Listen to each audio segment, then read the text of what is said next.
freezing. So, that's a good place to start. I'm sitting here with what is I'm going. Let's go.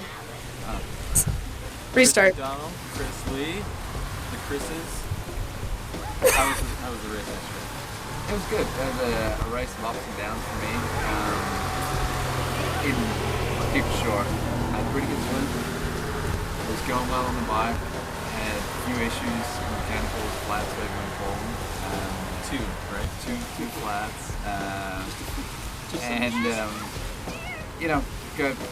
Tried to keep my head in the game, got in on a run, and I went from 5 minutes back to 28 minutes back. And then I thought, well, let's try and salvage something out of the day. So I tried to run a fast marathon. I was happy. For the first time, broke 250 and 249. That was the high part. Yeah, it was. So I was happy with that. Yeah, got a fourth place. Fifth place? Pay attention. I'm sorry, I was there. Yeah. Sort of there. Yeah. How about you, Chris? How did you take that? Oh, which one to forget?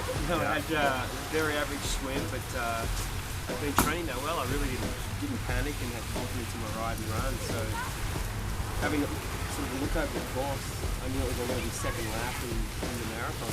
It's such a great course, so I just held my pace and wanted to build in. And the reason I stopped Ironman 8 years ago was because I was pulmonary edema and I started getting bad at about 100 k's. So I just had to soft pedal it in, and I'm like Chris with this mechanical. I came in, it was 25 minutes down, but the thing is that all the coughing and the issues have disappeared. So I was the same. I came in thinking I'll just have a really good marathon run, and I think we were a couple of minutes behind at a transition, and we were both going great.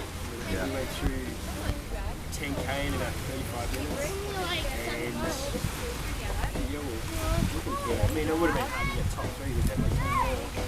And then I got to about 18k, and the same thing, I just started having the breathing issues, and lungs started feeling good, and that was the end of the day. So I just made sure I got home and walked all the uphills, and realised how far a marathon is when you have to start walking. So I actually got to the far turnaround and walked those hills, and then got my breathing under control and was able to come home pretty strong. So I'm glad that happened, because I didn't want to keep walking for a couple of hours. Yeah, but you did finish. No, I got across the line. That's always important. So it's funny when you commit to these. I think you don't finish unless something goes wrong. And I was really glad I got across the line. Heather was pretty close to get the turnaround. I started doing the calculations, and we had a 5-minute head start. So I think at the turnaround she was ahead of me, and then I was able to run the last 5 miles. So I gapped her a bit by a minute. So Nice. So it was nice coming down that main street turn. You guys had a little interesting interaction right about halfway point of the marathon. I came in just behind Chris, and I saw him up the road. And like Chris said, I took the marathon out like faster than I ever have. And Chris we were just holding each other the whole way. And I was like, man, we're both going pretty good here. Hopefully we'll make something of it. It was good. It was actually about 22 miles or something like that. Chris was headed out, and I was headed back in 5th place. And he hooked me up with a flask of Red Bull. I had my supplies, and there was no use to me anymore. So it was electrolyte or Red Bull. I couldn't get Red Bull out quick enough. Red Bull! It was good that. Cool.